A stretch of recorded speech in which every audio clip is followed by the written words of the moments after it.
Hello and welcome. You join me at the Mount Panorama Circuit for a time-accelerated Bathurst 12-hour. We're behind the wheel of possibly one of the best-sounding race cars ever, the Aston Martin V12 Vantage GT3. The game, Assetto Corsa Competizione. Currently sat 8th in qualifying, we're now on board for what would be my best lap, despite that slight butchering of turn 1. The race itself will follow this lap and will be 30 minutes with times 24 time acceleration, recreating the 12-hour endurance race.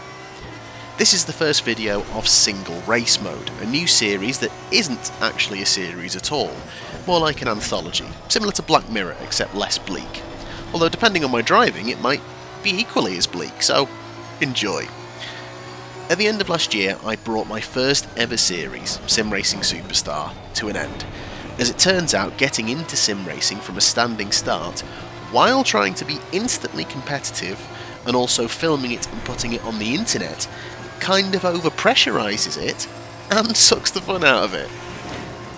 Who would have guessed? So while I've decided to stop racing competitively for the foreseeable future, I knew I wanted to actually just go and enjoy these games with no pressure. Then every now and again I'd share a video of something I've been enjoying playing. Maybe part of a season I've been doing offline, like my 2006 World Touring Car Championship in Race 07. Maybe times I've been messing around with some fun car and track combinations, or just doing a race to celebrate the arrival of the real life event, like here with the Bathurst 12-hour. As this new non-series has been born out of me wanting to free myself up to explore more racing games, both new and old, with no pressure, it makes sense that the first video is in ACC. This is the PS4 version, which I bought upon its release on the console in June 2020. I know some people will instantly be wondering why the PS4 version and not PC, why it's taken me so long, and my thoughts on both the port and the game in general. But coming to the end of this lap, I'm unfortunately coming across traffic, but I managed to get past the Nissan GTR, rightly or wrongly I pulled the overtake, crossed the line, and we will go up to 6th. But instantly, I know I've left some time on the table. Turn 1 being the prime example, and I take it much better this time around.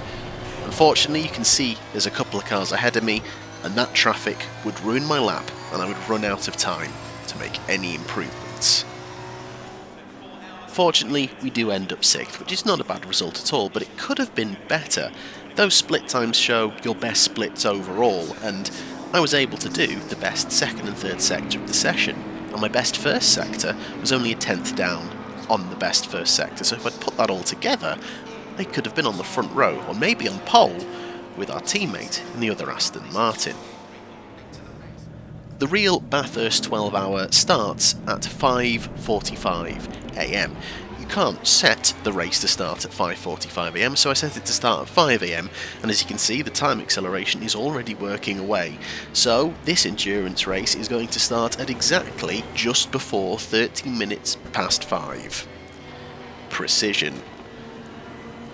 But it's green, and we are go at Mount Panorama. It's double file into turn 1, so we need to take it easy early on the brakes as not to hit anyone. Okay, fine, no damage done, and no places lost, importantly. Immediately a chance to get alongside the Mercedes AMG as we head up the mountain straight for the very first time. The AI is set to 93, by the way, and the aggressiveness to 80, but I'm not going to be too aggressive. I'm going to get early on the brakes into quarry. I don't want to hit the Porsche again. Excellent. Again we survive. A dip in safety rating, but no dramas, and we're up to 5th as we head into the cutting for the very first time. Over the next few laps we're going to get a spectacular Australian sunrise. So, as I mentioned in the intro, this is the PS4 version of the game. Many will ask, well, why aren't you just playing the PC version? I bought this shortly after the release in 2020 because I knew at the time my PC would not be good enough to run the game. Since then I've upgraded my PC, new graphics card, more RAM, new power supply, and then got ACC for dirt cheap in a Steam sale, and it still couldn't run it. It does run, to be fair, but it's not good enough to run it at a level that's enjoyable. It looks like an 8-bit game for it to run.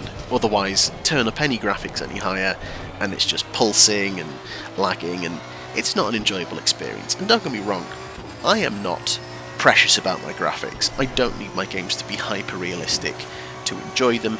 You've seen some of the games I play on this channel. It's not like I need it to be like photorealistic. But it is a shame that the game is not better optimised so a PC like mine can run it. It's not a potato, or a complete potato. It's half a potato. But the thing is, my PC can run games like NASCAR Racing 2003, GP Legends, Automobilista 1 perfectly fine, and in many instances also run OBS and a webcam while doing so. And while those games are older, the graphics are still solid. I get new games are created to a higher standard, and they're made on newer graphics engines, but the functionality should still be there to scale it effectively back so I can have a functional experience. I don't care if it looks like a game from the early 2000s. If it runs and the physics are intact and the experience is intact, let me do it. Now maybe it is a me problem. Maybe my PC just isn't good enough, or maybe I'm doing the wrong settings. But I have tried, believe me, I have sat and tried and tinkered. But the fallback is, at least I'm glad they released the PS4 port so I could experience this game. But regardless, the issue of not having the hardware to be able to run it properly does create a bit of a barrier to entry for sim racing, and this is quite frustrating because many choose sim racing because of the barriers to entry for real racing. Although, based on that moment of driving through Skyline there, maybe there's something to be said for barriers to entry for real racing, because that was not great. Pushing a little too hard, trying to close the gap to the 911 Porsche ahead of me. Yeah, but in all seriousness, the main reason people aren't able to try real racing is money. But sim racing now seems to have this problem as well. Most modern sim racing titles require a PC that costs much more than a console to get started. Plus it's more work to configure a PC and get it up and running than a console in terms of time and money. And then once you have the PC, pretty much all sim racing games require further tweaks to the graphics and audio settings, to your wheel and mapping controls before you can really get going consistently. There's a lot more upfront work to get started. Now, hold that thought as we are now right under the rear wing of the Porsche 911, so into Murray's corner. I'm going to try and feather the brake and get alongside, leave the space, but a little bit too timid. I've compromised my line too much, so we took back in along the main straight. I'm going to try again into Hell Corner. If you don't know, I'm not a joke, that is what it's called. On the curb a little bit, but I've managed to carry a bit more speed through. Bit cheeky on the exit, squeeze them a bit, but we're through and up to fourth, and it gives us a chance to look ahead. Our teammate in the other Aston Martin, there's a gap of 5 seconds between us and them. Got really good pace. Still a long way to go though, so it's not over yet, but at the very least I feel like the target should be get on the podium. And there's another Porsche, the 117, to chase down next. But yeah, as mentioned, modern PC sim racing titles can have a lot of additional cost and effort required just to get going with them. And even when you do get going, they're sometimes very bad at explaining themselves, or kind of explaining what everything means within the game itself, whether it's to do with like the actual running of the game, like graphics and audio and controls, or things like car setup and stuff like that. And while it's great that there's all these communities and forums and things on Reddit that exist to explain these things, a game should be able to explain most of itself to you. It's not like it's a mystery game where you're supposed to work some of these things out. Unfortunately, I am unable to work out that the S's, that particular section, gravity's enough to take you through it as I apply a very silly bit of throttle that carries me way too much speed in, and I clatter into the wall. Very lucky to get away with just light damage and not losing the place, but the gap is up to 3 seconds to the Porsche ahead. I'm clearly trying to push a little bit too hard to shut that gap when there's plenty of time left, and I know that I've got the pace if I can put the consistent laps together. And again, a really messy approach to the chase there for no real reason. Let's just calm it down. But yeah, these games sometimes don't explain themselves very well, and they should. It's another barrier to entry, it's another thing that puts people off, that it's just additional work before you actually get into the point of playing said game. My main point to mention all this is basically don't be snooty at the PS4 port, because it gives someone like me a chance to play the game when I otherwise wouldn't. And don't get me wrong, I'm the sort of person that will try and work things out and crack on and get games running. I've sat and messed with DOSBox to get things like Grand Prix 2 and IndyCar Racing 2 running with my wheel. You know, there's things to do to get Grand Prix Legends set up and running at like beautiful full HD and stuff, and I've sat and done that. So I'm not a person that is put off by these things, but there are still issues that frustrate me. No more so than my own driving, as I, again, still pushing too hard, go sideways into the cutting, but at least manage to keep it out of the wall and hold on to 4th. But again, the gap, now above 3 seconds. Calm your tits, Baker. What are you doing? Now, some of you might be sat there going, why do you feel the need to defend the PS4 port so vehemently? Which, by the way, is by no means perfect, which I will get onto later. But you might be thinking, well, why are you defending it so heavily? I get it. Okay, you don't have the PC, you've got the PS4 version. Makes sense. And the reason that I'm maybe slightly tempted, well, I'm not tempted, I've done it, why I've defended the PS4 port and tried to explain what there's these barriers to entry with sim racing that I think we need to sort, is because I, in kind of getting up and running with Assetto Corsa and having looked in some of the aforementioned communities and forums, while seeing some of the nicer people of the community, you also see many of the melts, and many of essentially gatekeepers who are their own barrier to entry to sim racing. Let me give you an example of the mindset of some of these people that I am describing. One of the most basic things that you cannot do in this game is skip to the end of, say, a practice session or a qualifying session and have the times at the end be representative. Almost universally, your time will be kept, but the AI, and this might be different on the PC version, but this is my experience with the PS4 version, so if it's different on the PC, please do let me know. But the AI's times, if you skip to the end of the session before the end, will basically elevate to an unrealistic level, meaning no matter what, you always end up at the back. So the game punishes you for skipping the session.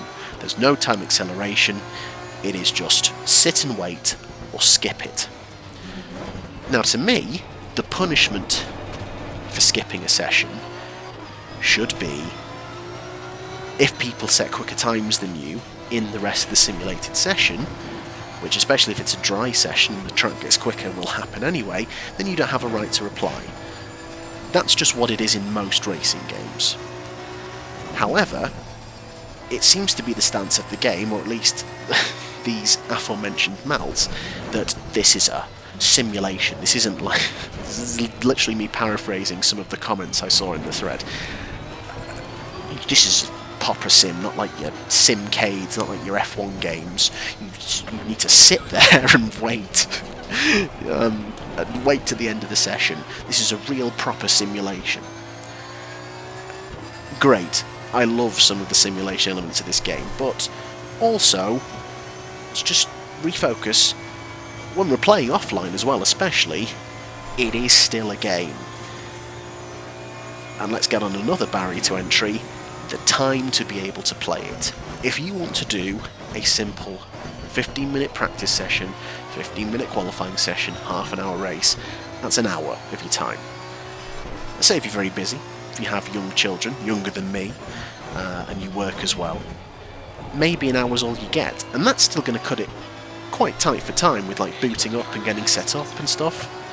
So you'd want to try and be economical with your time. I think it's perfectly reasonable that if you've done a bit of practice, got your eye in, you want to skip to the end without having all your times be irrelevant. Especially in qualifying as well. I don't feel like that's a thing you should be punished for. But loads of people are, oh, it's not realistic. It's like, fine, if you're doing an online league race, or if you want to choose to sit there and sit through the session, you absolutely can. more power to you. If you've got the time to do that, if you want to do that, or if you've got the time to be in like an online competition where you obviously do need to wait, fine. I don't understand the issue of being allowed to do that. I understand even less the attitude where some people get angry about other people wanting to be able to do it. It's an odd mindset, and I'm very lucky on this channel that the people who have come across my videos don't seem to be like that in the slightest. They are reasonable human beings. So I hope if you are watching this, you are also a reasonable human being and not a melt. Turning our attention back to the race, the pit window is open. We need to change tyres and driver. Currently have Nicky Team behind the wheel, who might be getting a bit tired, as it's another quick clatter of the wall there from Nicky, when we get behind the wheel shortly a driver who might be familiar with, Jake Dennis, jumping in the Aston Martin. Also gap coming down to the Porsche ahead, around 1 second. Will we get a chance to overtake them on track, or will they go in? No one ahead of us has gone into the pits just yet, so we head up to the chase. I really love the approach to this corner. Get down to first gear, onto the curb. You need to make sure you hug the inside, because if you go over that to the grass on the left, it's very easy to have a bigger issue. And the Porsche goes in, so we are going to inherit a podium position for now, but I know these next few laps are going to be important, because universally I seem to lose a decent amount of time in pit stops, and I know you've got to hit your marks, otherwise there's time taken for the game to sort of remove you and it costs you time, which makes complete sense. But even if I hit my marks perfectly, I always seem to be a bit slower than the AI, and it's something that, again, looking through the aforementioned forums, is something that happens. The AI just seems to be a bit quicker at it. But I also appreciate I probably need to do some work on my pit entry. Keep an eye out for the pit stop, and I'll get your opinions on if I did everything I could. But I know that I'm going to lose some time in this pit stop, so I need some good in-laps. Although I think this is about to be my in-lap. I'm going to come in at pretty much the halfway point of the race. 3 seconds to the Jaguar ahead, and just under 2 to the Porsche behind. So, after all that defence of the PS4 port, first of all I want to say I am now, having sat and given it the time to get into it, I'm really enjoying it, but it's not perfect by any means. Now, because I didn't play this much upon release, I missed the many updates they did to bring it more in line with the PC experience, because apparently at first there were a lot of discrepancies and people weren't happy, so this game now is much closer to its PC counterpart. Anyone who's played both, or anyone who's just played the PC version and is about to kind of maybe notice from the things that they can see or the things that I say there are differences, please do mention them in the comments and let me know. Like I said, I have played the PC version a bit, but it was mainly tinkering with graphics, and then realising that it would only work if it looks like Minecraft, basically. But there are some issues with this version. We will save them until after the pit stop. So, in we go. A little bit of a snaky pit entry here. Don't want to overshoot and get across the grass. It's down to 31 miles per hour. Not like NASCAR Racing 2003, where you get like one dip above 30. A dip above is not correct English, you know what I mean. If you get above 30, even a bit, instant stop-go penalty. I decide not to repair the car, as that's going to cost me another 6 seconds. So, hit the marks, stop the engine, which in the game I have set to being manual. I've assigned a button to assign the ignition, but it still feels very slow. You see, I speed up the 30 seconds, and off we go. So, any thoughts on if that was a good, the bits I was in control of anyway, if that was a good pit stop? Do let me know. A little bit slidey on the exit, that is admittedly not as good. However, you can tell that we've lost time. We were only a second away from the 117 Porsche before the pit stop. It's 3.8 coming out. So, need to have some solid laps here, as we want to make sure we don't lose any places as well. We need to keep it clean, tidy, get everything up to temperature, and hit the ground running. skipping ahead to the end of lap 7, and now this is where everyone is getting their pit stop in, because otherwise they're going to run out of time on the next lap. So we're going to gain a load of places back and work out where we come out. We head into Hell Corner, and as our spotters just said, cars exiting the pits. Painfully, it is the 911 Porsche. We have lost a place, and we are down. It says 6th at the minute, but it's going to shake itself out. We are back in 5th. There we go. So, we're going to have to work to get back to where we were pre-pit stop, and plenty of work to do if we still want to get on the podium. I think the race win is out the window. The Aston is just head and shoulders above our teammate, putting on a bit of a masterclass. So, let's see what we can do to get on the podium as well, chasing down the 911 Porsche. So, having played this version of the PS4 port, these are the things that I've noticed that are a bit of an issue. First of all, the AI can be complete donkeys. I've also got the British GT pack, racing at Donington Park. The rolling start starts before the hairpin, and if you start at the back, uniformly the 2x2 filing of the cars just drive off the track and get caught going around that hairpin. They just literally crash into the wall. It's some buggy moments in places throughout. For example, you might notice cut driving through Bathurst, you'll see marshals almost retract flags as you're coming up to them, and there's no good reason for them to do so. Especially not now, as we head up behind the 911. The straight line speed on this Aston Martin is so good, and we get back into 4th, and we can see the gap ahead of us. It is 4.1 seconds. It's going to dip just below 4, pit window shut, 10 minutes to go of the race. That is the task ahead of us. Now it's going to be important to see what our relative pace is like. Yes, we have just had to overtake a car as well, but to be fair, it was on the straight. We probably got a little bit of a pull along in the slipstream. Porsche ahead, a 2 minute 7.7. We do a 2 minute 7.3. So if we can keep that up half a second a lap, might make it close by the end of the race. Head down, let's go. So yeah, in places, game a little bit buggy. AI can be donkeys a little bit. On the whole though, they are good to race against. I'm still working my way up. I started at 90, realised that 90 was too low for me. This is at 93. Again, I bumped it up in the season I'm doing offline, and I'm at 94 for that, so I'm just going to keep working my way up with that. Aggression is an interesting one though. I've got it set at 80, but I would love to know people's thoughts about what they think the best AI aggression setting is. If you're a player of this game, do let me know. One of the big things that I have noticed, and I alluded to this in the pit stop, is control mappings. Obviously, there's a lot of controls to map.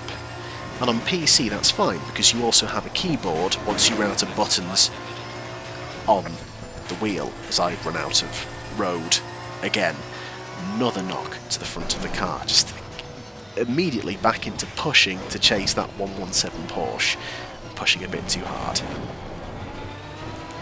Yeah, there's just so many controls, and I've got the G29, so it's not like there's an abundance of buttons there to use, and because I'm playing it on the PS4, it's not like I can even use up the PS button, the option button and the share button, because they are reserved now by the console. So I have very few buttons, and I have to be sparing, which means things like I can't control lights and wipers and then have control of ABS, traction control and TC clipping as well. I need to kind of compromise on some bits. I can organise it in a way where, okay, maybe I just have the wipers on automatic and I have the lights on automatic. It's a shame because I don't get to experience the full immersion, so say if it does go to night and I can turn the lights on, or I need to flash someone, or the rain comes and I turn my wipers on, so it's like, you know, when you're controlling every aspect of the car, but I'm not able to do that, unfortunately. So I just have to compromise on that so I can at least do the important things, because I'd rather have control over, say, you know, traction control, ABS, the engine map, really important things to have control over during the race. I've also mapped the ignition and the starter, because that is important during the pit stop, because you need to turn off the car and turn it back on and get away. But even with those mapped, I still don't feel like I've got full control of them. I don't know if I'm doing something wrong there. Again, if anyone knows, from spotting how I did. To be fair, I sped up that part of the pit stop, so maybe you can't tell me, but yeah, I need to work on that.